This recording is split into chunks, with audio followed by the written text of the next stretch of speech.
So you may have wondered, what's the difference between a longsword and a greatsword? Well, obviously a longsword is just long and a greatsword is really great. No, obviously there's a lot more to it than that. And equally, a lot of you may have thought, well, you know, a longsword is something of yay length that you can wear. We'll look at that in a little bit. And a greatsword is something really, really big. And fundamentally, you'd be correct on that. However, it is a little bit more complex, and clearly there is more at stake here. There's more differences, and there's more subtle differences, and actually far bigger differences between what we class as a longsword and what we class as a greatsword, or what some people might know as a spadone or a zweihander. And indeed, it's very important to point out that not everybody living today would necessarily agree on the exact definition of a longsword. We get into complications of definitions, and we'll talk about that in a little bit. And equally, not everyone would necessarily agree what is a spadone, zweihander, montante or greatsword. Many names for this thing. But before I go on, I want to say thank you to our sponsors for this video, who are Raid Shadow Legends. So do you like badass champions, tough bosses and millions of players? Excellent, because Raid Shadow Legends has got all of that for you and a lot more. Raid Shadow Legends has got 13 playable factions, and today we're going to be talking about one of my favourites, the High Elves. Be sure to check out the description and the link below under my video where you can download Raid for free to your phone or PC. So the High Elves, who are the oldest race in Raid Shadow Legends, are the classic good guys, mostly. They live in their walled kingdom of Aravia. They're easy on the eyes as well, and their queen is a powerful sorceress, and they've been fighting evil since before that was even a cool thing to do. The problem is, it's not always clear whose side they're on. To find out more, you'll have to meet them in the story campaign. So one of my favourite High Elves on offer is Yannicka, who you can see here, and she's got a pretty awesome outfit and some very functional lower leg armour and chest armour, as you can see there, which is going to offer a lot of protection. Also a big fan of the legendary Lysander here as well. As you can see, she's got another absolutely spanking outfit. Great shoulder pads, love them, love the tiara. Liking the look of that machete-like sword there as well, pretty cool thing. And I love those boots. Man, I'd like those boots. Something I really enjoy is training up my champions in the sparring pit. I've got them on a very special diet, especially after Christmas. They've had a little too many mince pies, so I'm dieting them down, and they are undergoing some rigorous training, and I'm levelling them up in the sparring pit. But my absolute favourite thing is fighting in the arena. I love fighting other people and giving them a damn good kicking.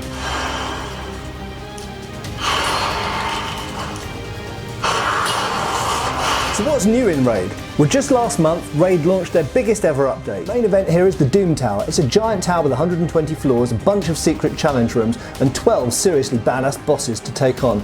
I've been waiting for this for a long time, and I can't wait to dive in. There's really never been a better time to start playing, and here's the best part. The Raid team are giving away a bunch of free new goodies, plus a super special champion to get everyone started in the tower, Bulwark. He's absolutely awesome in Clan Boss, and he's also going to be a huge help in the tower against those bosses. If you want to get a huge head start in Raid Shadow Legends, all you have to do is go to the link below and click there. If you're a new player, you'll get your free Void champion, Bulwark, 50 gems, an XP booster, some energy refills, and even an ancient shard as soon as you get in game. All this treasure is going to be waiting for you up here in the inbox, which looks like a little treasure chest. All these rewards are available only for new players and only for the next 30 days, and remember, it's free to download. If you're quick enough, in game you can find me under the name Captain Context, of course, and if you're quick enough you can join my clan. It's that easy. All you need to do is go to the description link below, and I'll see you in game. Take care, folks. So thanks a lot for sticking with us. Now back to the topic of this video. That is the zweihander or montante or spadone or greatsword compared to the longsword. Now what are the differences? First of all, what are the physical differences? What are the terminology differences? How do you define one from the other? And equally, how were both used? Not necessarily just used personally, but how were they used maybe in warfare and so on. So the first thing we really need to get over and address is terminology. Now it's very, very important that people don't get into arguments over terminology, because fundamentally the terminology is very subjective and was different in different places at different times.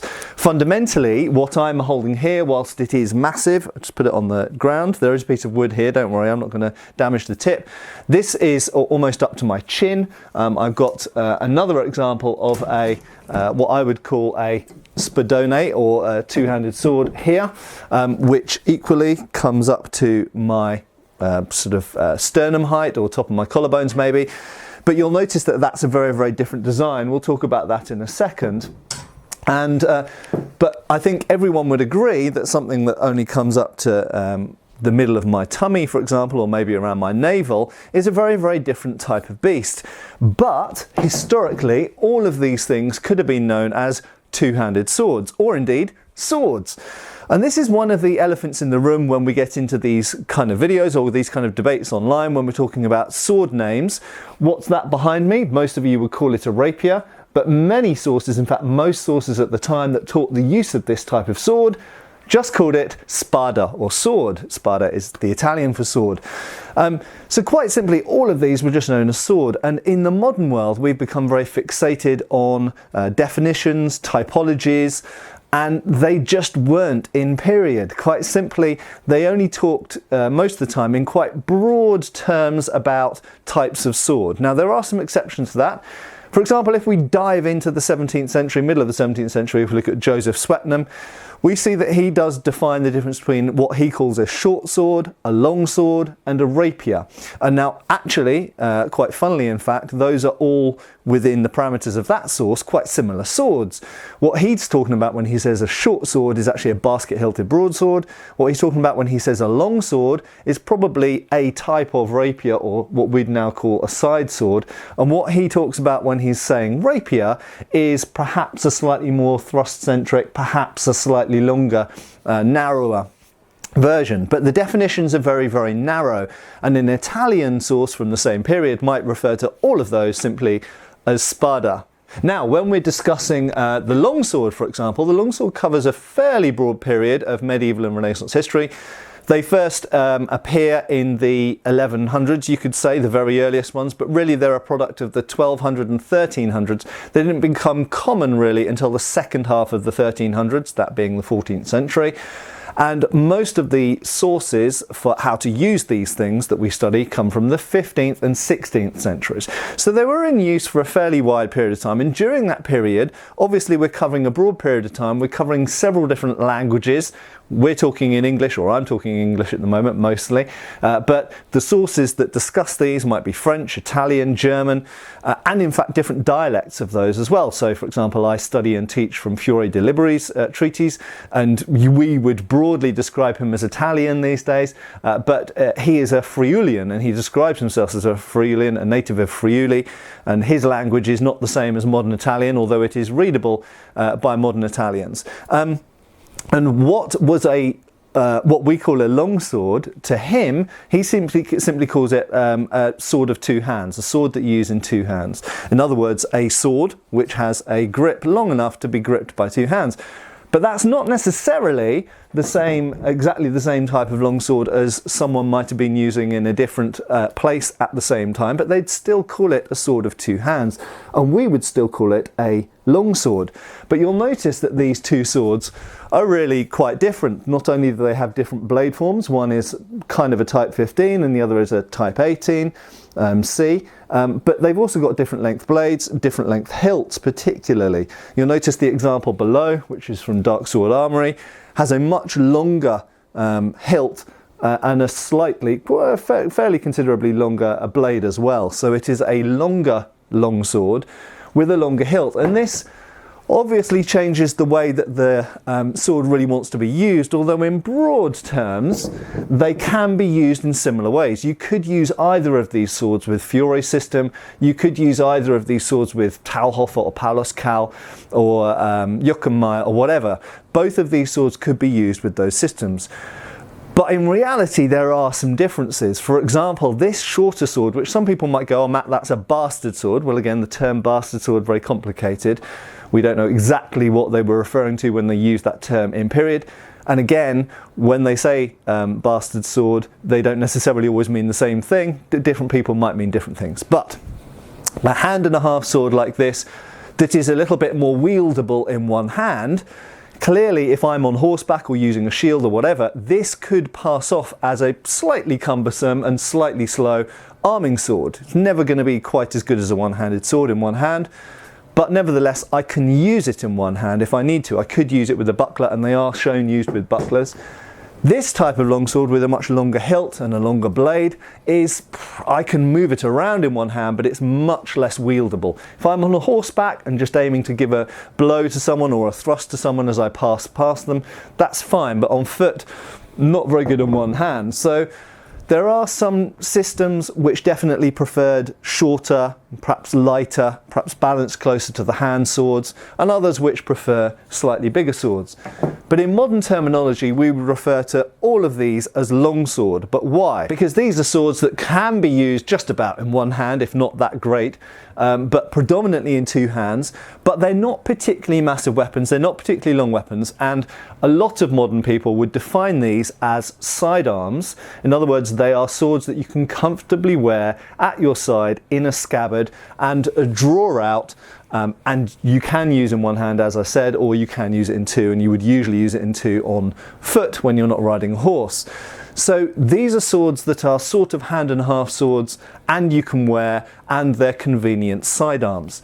Now, if we jump to the most extreme example here of what most people would call a zweihander, which is a non-historical German word for these. They're actually more correctly called things like Schlachtschwert and Beidenhander and things like this.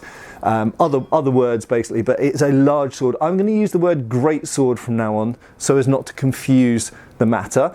But just so that you know that in Italy this would be called a spadone, in the Iberian Peninsula this would be called a montante, and so on. In England these were usually just called two-handed sword. The term greatsword is occasionally used, but actually not very much. But I'll call it a greatsword anyway. So these big swords are clearly very, very different from a longsword. Now, if we get the two extreme examples that I've got for this video here, so I've got what I'll term a bastard sword, okay, and we put it down there, you can see it comes up to my belt line, and this one comes up to my chin, pretty much. Now, they're clearly quite different swords and used in very, very different ways between these two examples. But the important point to make here is this is a gradient and a spectrum, okay, a gradient or a spectrum. There isn't necessarily a black and white division between longsword and two-handed or greatsword when it comes to usage, and we'll talk a bit about usage in a bit, but even in terms of size. So clearly this is the smallest longsword that I have on offer. This is the Albion Mercenary, incidentally. This is the smallest longsword I have on offer for this video. But now if I keep this big greatsword here and put that longsword away, if I now grab the Darksword Armory longsword, you'll notice if I put that there, there's still a very big difference between them, but it's starting to get closer. Now, what's interesting is this has a fairly long blade, about 39 inches if I remember correctly, and this one's about 45, I think. And in terms of reach, there is obviously a very big difference between these two swords, of course, but also there's a difference of proportions and there's a difference of mass, and that means that they have to be used differently. And we'll come back to usage in a second, but clearly they can't be carried in the same way. We talked about wearing this, and this is relatively long sword, but you can still wear this without too much trouble. Whereas you cannot wear this type of very large two-handed sword. Despite what you might have seen in Braveheart, where a person will have William Wallace will have a two-handed sword on their back, you can't draw a sword off your back like this unless you make a very special and non-historical type of scabbard, back scabbard, and why would you do that if they never used it? But if you want to carry one of these swords around, you basically have to carry it in your hand. And these are shown in period illustrations being carried on the shoulder or just simply in the hand or whatever. So these are carried around in somewhat similar way to a pole weapon like a bill or a halberd might be carried. And they were occasionally wrapped up in travelling scabbards, you could say. There's some evidence for that, but they weren't worn as such. But there is a sword which fits in between these two things, between the long sword and the typical massive greatsword here. And I showed that example already, and here it is again, and that is this type of two-handed sword. Now you'll see the proportions between these two are really approaching something quite similar. They've both got their points on the piece of wood down here, and you'll notice there's only about an inch difference in the blade length, but the hilt length is really quite notable. Now that's something important to mention. If you had a blade which was a normal longsword length blade, but you put a massively long hilt on it, and we do find examples like that, particularly from England in the 16th century, the Tudor period, a sword associated with one of the harnesses of Henry VIII, and indeed a series of other English swords from the end of the 15th and early 16th century. There seems to be been a trend for these types of quite long blades, very long hilts, and equally we find a similar series of Type 18 swords from Scandinavia, particularly Sweden. And Denmark, where we have these, again, quite long blades but very long hilts. And this results in something which is a very long weapon, and understandably it needs to be carried differently and used differently. You can't really wear that type of sword because the hilt sticks out too far in front. And oftentimes when people are talking about swords you can or can't wear, they just focus on the blade length.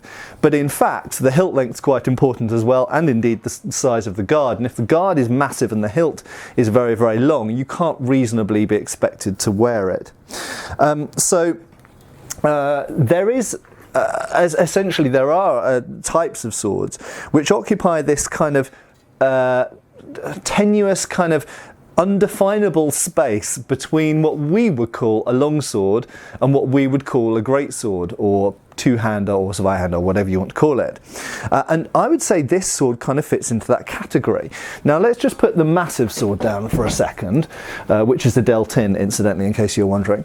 Now this sword is, to all intents and purposes, if you didn't know the size of it, looks like a Type 18C longsword, not dissimilar to lots of other longswords that people are commonly using for HEMA, test cutting and all sorts of other things. But it's big, it's really, really big.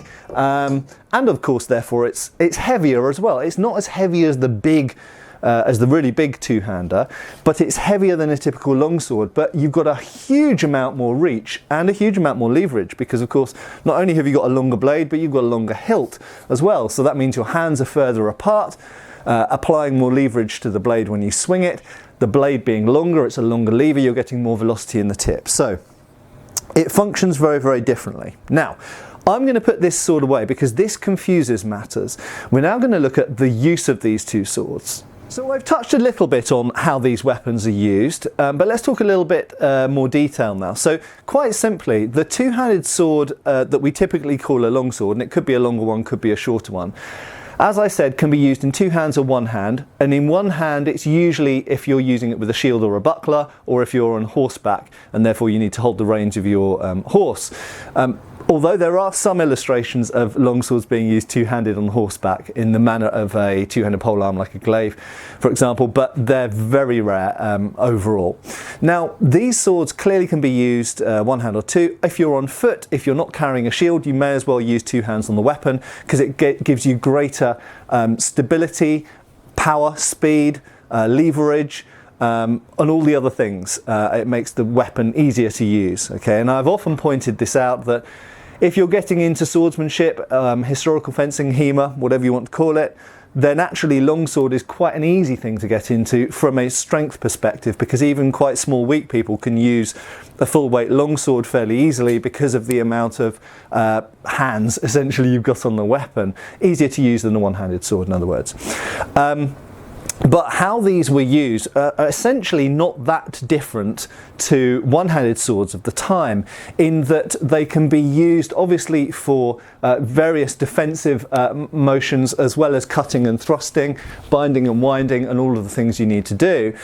But they're used in quite a close and nimble and kind of narrow form. Now, there are different systems that use the longsword in different ways. So for example, if we look at Fiore's system that's using a hand and half sword in the early 15th century, then it's not exactly the same as the various German Lichtenau based systems, most famously Talhofer and people like this. But that being said, it's not that different either. The differences between them of how they use the sword is detail rather than overall big picture. And in fact, I've often mentioned in previous videos that if we look at Japanese martial arts, kenjutsu, then we see that the use of the katana in those martial arts has some comparable things with the longsword, and that is because there's certain fundamental similarities between the weapon. It's a cut and thrust weapon that has a two-handed grip of average length. It's not massively long and it's not super short. You can get two hands on it. And it's of a certain size, it's of a certain wearable size, and that means that inevitably you're going to end up with certain guard positions which, and you can't see the low guards here because they're off camera, but you're going to see certain guard positions which are common to this type of weapon, cut and thrust weapon, sword, of average length, of medium length in the big scheme of things, compared to pole arms and daggers essentially. So this is used in a way that people are quite familiar with. But when we get into the really massive two-handed swords, they naturally have to be used somewhat differently, although not utterly differently. So again, it's a gradient and it's a grayscale. It's a spectrum. It's not a black and white issue.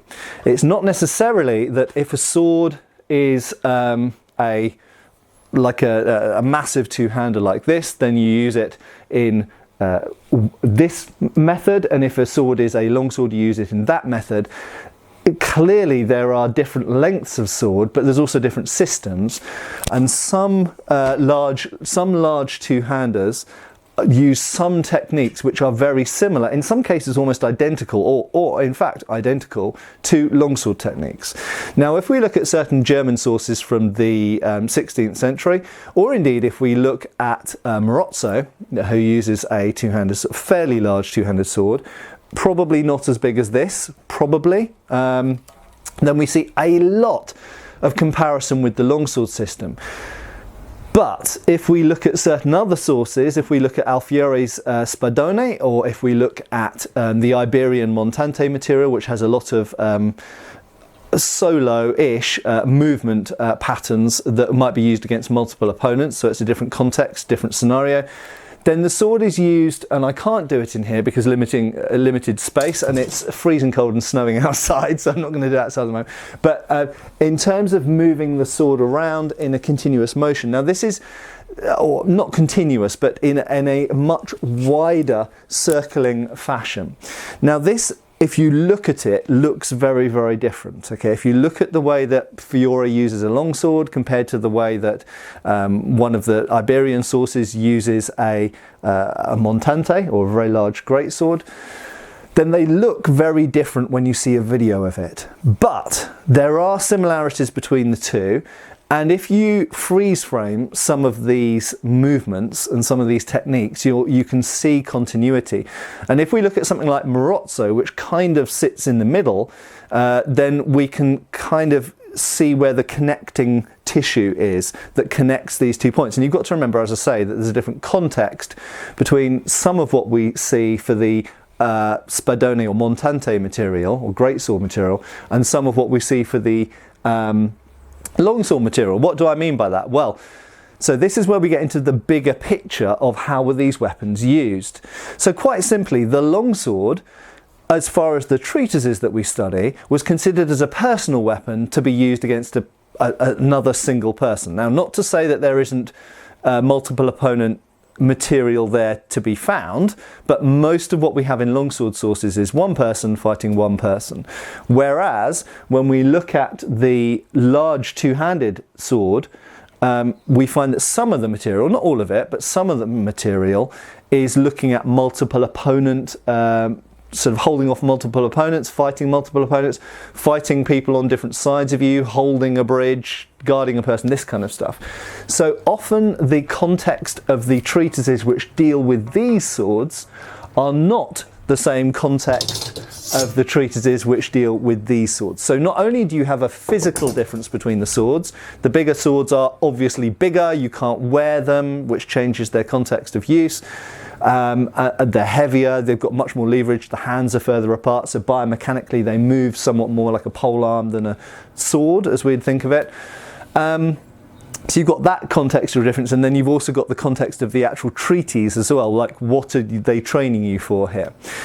So these big two-handed swords were often carried, bear in mind they can't be worn, they were often carried by guards, people who were designed to, you know, guard a bridge, guard flanks of a unit of pikemen or whatever. Potentially also used, and this is the famous thing where we get into pike cutting, were they used to cut through pikes? That's a topic for another video. But there is some evidence that they were used for attacking pike blocks, so they were sometimes used as shock troops. So they've got a very specific type of use, whereas the longsword really is just a two-handed sidearm. That's, in my mind, how I define the longsword. The longsword is the thing that you wear and carry like any other typical sword, like a rapier, like a langmesser, like a sabre, like an arming sword. It's the thing you wear at your side. It might be your backup weapon. It might be, in some cases, your primary weapon if you're on horseback. But that's your typical sword, whereas the specialised, really big two-handed swords have a more specialised battlefield use. But some of you will cry, oh, but Matt, they were also used one-to-one and they were also used in duels. Yes, they were, absolutely. And funnily enough, I think that we kind of see almost a revival of the two-handed sword in the era of the rapier, because the rapier has such a reach advantage, having such a long, nimble blade, that we see some swords perhaps getting a hard time of it. The typical answer, if you love longswords, the typical answer to match up to rapiers is to go, well, I'll just make my longsword bigger. And, you know, I think that absolutely we should recognise that there is this middle ground that I think in HEMA sometimes gets neglected, because people either study longsword or they study montante or greatsword. But there is this middle ground if we actually look at the surviving examples of really big longswords, or we could say of small, nimble, light two-handed swords. And they sometimes fall between the cracks, I think, between these two things. But they occupied an important historical space. And like I say, there's quite a lot of examples. This is modelled on one in the Royal Armouries, incidentally, pretty much spot-on replica. So they did exist even from the mid-15th century, these very big long swords, and they clearly occupied some kind of special space on the battlefield. You can't wear them very easily, so they must have been carried instead of poleaxes, instead of, in some cases, instead of spears or whatever. So there we go. So I hope this has been somewhat thought-provoking. Obviously this isn't the be-all and end-all on the subject, and there are people out there who specialise in the montante, or the really big two-handed sword, in a way that I never have, who might disagree with some of the things I've said. I'd be interested to hear feedback in that regard. But I think the takeaway from this, for most people watching this video, the takeaway is that it's all a sliding scale, from longsword all the way through to big, massive greatsword. They're not separate weapons, they're related weapons. And therefore, not only are they related in terms of you get small long swords, big long swords, you get small two-handers and greatswords and massive greatswords, but equally the systems that they're used and the context that they're used in, be it battlefield against multiple opponent, used by guards, or used as personal weapons as sidearms, dueling one-on-one. It's a big, broad and intermingled kind of subject. And I think if you're looking at the source material, it's good to always remember that you might be studying this particular source, but that exact sword could be used in a very different way by another person in a different source, in a different context. Hope this has been interesting. See you again soon on the channel for another video. Cheers, folks. Thanks for watching. We've got extra videos on Patreon. Please give our Facebook a like and subscribe if you haven't already. Cheers, folks.